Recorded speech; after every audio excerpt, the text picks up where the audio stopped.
Welcome everyone on my channel. In video lecture series the topic is wave.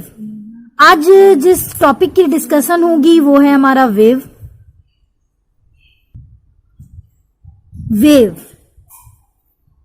तो देखिए wave, जैसे ही wave नाम आता है तो सबसे पहले जो एक हमारा वर्ड है वो हमारे माइंड में आ जाना चाहिए, डिस्टरबेंस.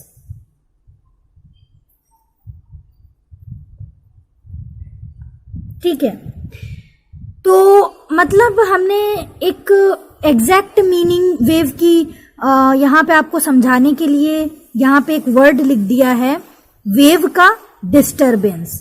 ठीक है, और या फिर हम कह सकते हैं तरंग. ठीक है, तरंग हिंदी में बोला जाता है वेव को. तो यहां पे तरंग कहते नहीं है कि एक अपनी तरंग में रहना, अपनी धुन में रहना. तो वही चीज समझिए, जैसे कि मान लीजिए एक पर्सन है,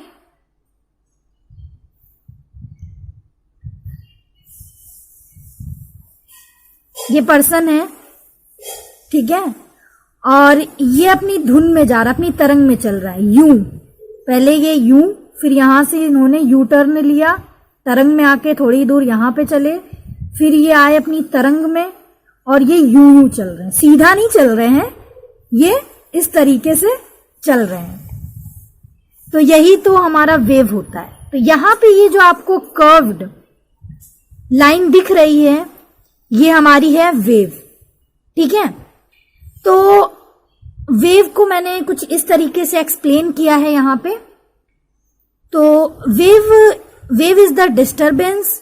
तरंग, अपनी तरंग में चलना, हिंदी में वेव को तरंग बोला जाता है. और अपनी तरंग में चलना, अपने तरंग में रहना, यही सब जो है. जैसे ही हम वेव टॉपिक पे पहुंचते हैं, वेव वर्ड को देखते हैं, तो हमारे दिमाग में, हमारे ब्रेन में कुछ इस तरीके का चित्रण, कुछ इस तरीके का जो है पिक्चर क्लिक हो जानी चाहिए और ये चीज हमारे माइंड में आती है. तो इसका हमने इंट्रोडक्शन आपको कुछ यूं दिया. अब आगे हम बढ़ते हैं, यहाँ पे हम वेव को और अच्छे तरीके से समझते हैं कि वेव क्या है हमारा. फिजिक्स लैंग्वेज में हम वेव को डिफाइन करते हैं. यहाँ पे देखिए, अब हम वेव को एक एग्जाम्पल के तौर पे समझते हैं. तो यहाँ पे देखिए हमने, अब देखिए यहाँ पे वेव को एक्सप्लेन करता हुआ एक डायग्राम बना के रखा हुआ है मैंने. तो यहाँ पे ये जो स्क्वायर है आपको जो ये शो हो रहा है स्क्रीन पे अपनी, तो ये एक पॉन्ड को इंडिकेट कर रहा है, एक तालाब को इंडिकेट कर रहा है जिसका पानी रुका हुआ है. वो पानी बह नहीं रहा है, शांत जल है, रुका हुआ वाटर है, रुका पानी है. ठीक है, एक शांत जल है, बिल्कुल पानी ना बह रहा है ना ही आगे बढ़ रहा है. तो मान लीजिए इसमें हम क्या करते हैं, एक पत्थर का टुकड़ा फेंकते हैं, एक स्टोन छोटा सा लेते हैं, स्टोन का पीस लेते हैं और उसे हम उस पॉन्ड में फेंकते हैं. ठीक है, ये हमारा क्या है, स्टोन है.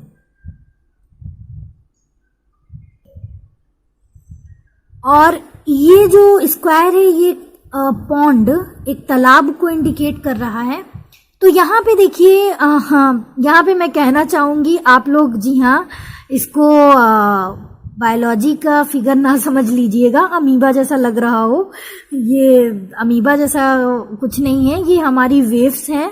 ठीक है, तो यहाँ पे मैं आपको इसे एक्सप्लेन करती हूँ. जैसे ही हमने उस तालाब से भरे जल में पत्थर फेंका, ठीक है, उस पॉन्ड में जिसमें वाटर था वहां पे हमने स्टोन फेंका, तो वहां पे क्या हुआ, एक डिस्टरबेंस अप्लाई हुआ. जैसे ही हमने उस स्टोन को उस पॉन्ड में फेंका, वहां पे क्या हुआ, एक डिस्टरबेंस अप्लाई हुआ और उसने जो है वहां के पानी को डिस्टर्ब किया. ठीक है, डिस्टर्ब किया और वहां पे कुछ इस तरीके से जो हमारी एनर्जी थी कुछ इस तरीके से वर्क की यहाँ पे, और ये हमारा जो वाटर था वो वेव के फॉर्म में आ गया. तो यहाँ पे ये एक वेव बन गई. ठीक है।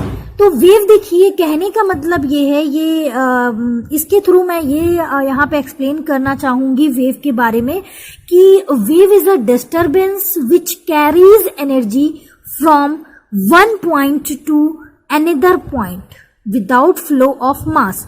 कहने का मतलब ये है कि अब देखिए यहाँ पे डिस्टरबेंस, हमने पत्थर जब फेंका, स्टोन का टुकड़ा फेंका पानी में, तो यहाँ पे जो डिस्टरबेंस अप्लाई हुआ था वही डिस्टरबेंस उसी फॉर्म में आगे बढ़ता चला गया। मतलब कि यहाँ पे आपको एक वेव नहीं दिखेगी, 1 2 3 4 5 और उसके बाद आगे भी ऐसी ही कई वेव्स आपको देखने को मिलेगी। तो यहाँ पे जैसे ही हमने पत्थर का टुकड़ा फेंका, जो डिस्टरबेंस अप्लाई हुआ तो वो वहीं पे नहीं रुका, वो उस फॉर्म में आगे बढ़ता चला गया।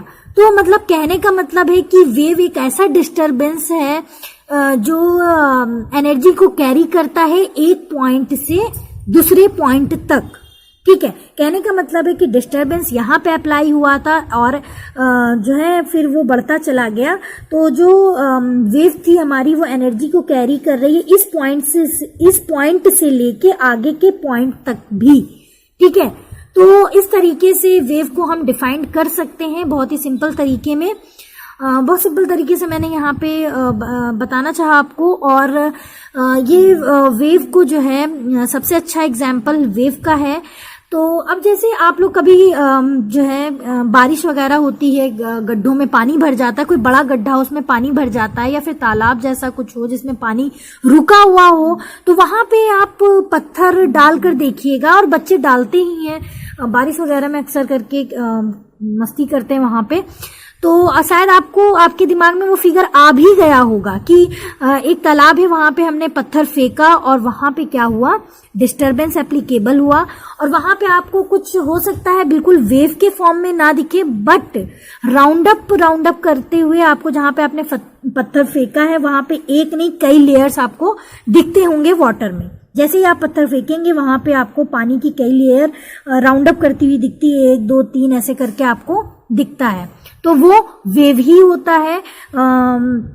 वो हमारे वेव्स को ही वहां पे वेव्स ही बन जाते हैं हमारे। और वो जो वाटर की लेयर होती है वो राउंड आपको दिखती है ऊपर से, बट वो वेव के फॉर्म में ही होती है। तो ये सबसे बढ़िया वेव का एग्जाम्पल था। और एक सेकेंड एग्जाम्पल मैं यहाँ पे और बताना चाहूंगी। अब देख लीजिए, यहाँ पे हमारा एक, मान लीजिए ये हमारा हुक है। ठीक है, एक हुक है, एक खूंटी है। मैं दोनों लैंग्वेज यूज करती हूँ, हिंदी में भी बोल देती हूँ, काफी बच्चे देख रहे हो तो उनको क्लियर हो जाए। तो यहाँ पे देखिए मैंने क्या लिया, एक रस्सी ली। पहले मैं ये डायग्राम अपना कंप्लीट कर लूंगी, उसके बाद एक्सप्लेन करती हूँ। तो यहाँ पे वेल फिनिश्ड डायग्राम नहीं बन रहा है, आई नो दैट, बस मैनेज करिएगा थोड़ा। और यहाँ पे एक हैंड बनाना होगा।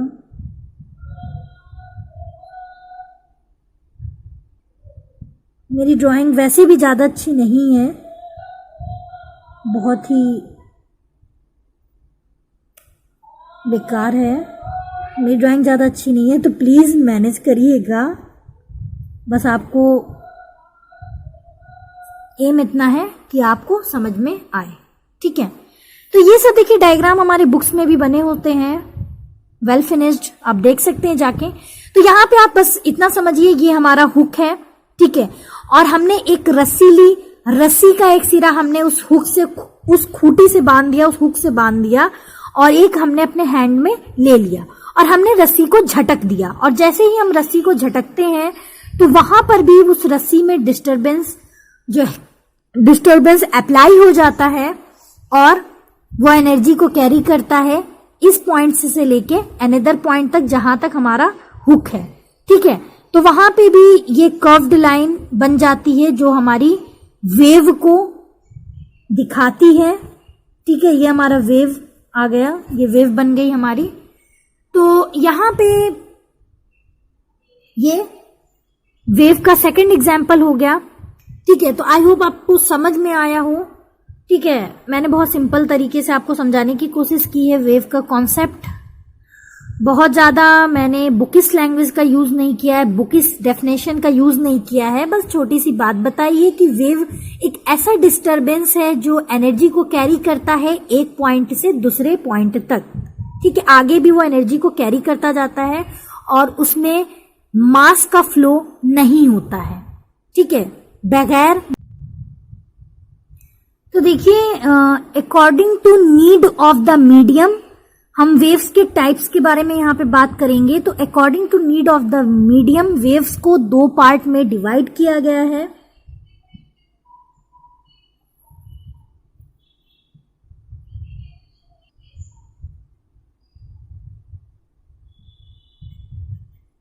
मैकेनिकल वेव,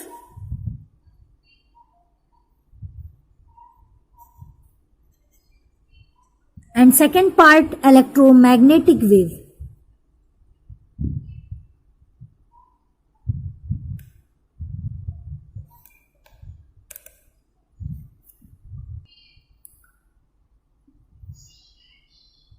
तो यहां पे देखिए वेव को दो पार्ट में डिवाइड किया गया है, mechanical wave and electromagnetic wave, ठीक है। अब हम मैकेनिकल वेव के जो टाइप्स हैं वो पढ़ते हैं। मैकेनिकल वेव्स को फिर दो पार्ट में डिवाइड किया गया है।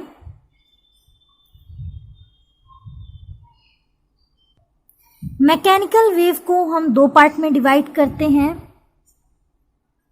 ट्रांसवर्स वेव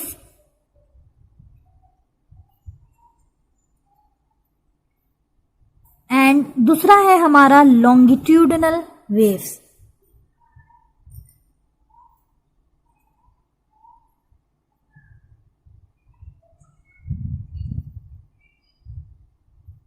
ठीक है। अब आप पूछेंगे कि मैकेनिकल वेव में और इलेक्ट्रोमैग्नेटिक वेव में डिफरेंस क्या है। तो देखिए बहुत सिंपल सा डिफरेंस ये है, पहला कि मैकेनिकल वेव्स में मीडियम की रिक्वायरमेंट रहती है और इलेक्ट्रोमैग्नेटिक वेव्स में मीडियम की रिक्वायरमेंट नहीं रहती है। तो सबसे बड़ा डिफरेंस ये है। तो मैकेनिकल वेव का हो जाएगा, तो देखिए यहां पे मैंने लिख दिया है mechanical wave requirement of medium, electromagnetic wave no requirement of medium, ठीक है। तो अब यहाँ पे हम फटाफट एग्जाम्पल देख लेते हैं कि इलेक्ट्रोमैग्नेटिक वेव के एग्जाम्पल क्या होते हैं और ट्रांसवर्स एंड लॉन्गिट्यूडनल वेव के एग्जाम्पल क्या हैं जो कि मैकेनिकल वेव से बिलोंग करता है। अब देखिए यहां पे आप देख सकते हैं कि मैकेनिकल वेव के ट्रांसवर्स वेव का एग्जाम्पल है, ये यहां पे मैंने एरो करके लिखा हुआ है वाटर वेव्स, ठीक है। और मैकेनिकल वेव के लॉन्गिट्यूडनल वेव्स का एग्जाम्पल है स्प्रिंग वेव्स, साउंड वेव्स, ठीक है। और फिर हम आ जाते हैं अपने इलेक्ट्रोमैग्नेटिक वेव के एग्जाम्पल्स में। तो इसमें कई एग्जाम्पल्स हमारे आ जाते हैं, जैसे कि visible light, radio waves, X ray, gamma rays, ultraviolet waves, heat waves, infrared waves, ठीक है। तो यहाँ पे ये इलेक्ट्रोमैग्नेटिक वेव्स के एग्जाम्पल हैं और यहाँ पे ये मैकेनिकल वेव के एग्जाम्पल में ट्रांसवर्स वेव का एग्जाम्पल मैंने यहाँ पे अलग लिखा हुआ है और लॉन्गिट्यूडनल वेव का एग्जाम्पल मैंने अलग लिखा है। तो मैकेनिकल वेव का एग्जाम्पल है वाटर वेव्स, लॉन्गिट्यूडनल वेव्स का एग्जाम्पल है spring waves and sound waves, ठीक है। तो I am right that clear your doubts and next video lecture series में बात होगी what is a transverse wave, what is a longitudinal wave and also defined the mechanical and electromagnetic wave. तब तक के लिए have a nice day, take care, bye bye.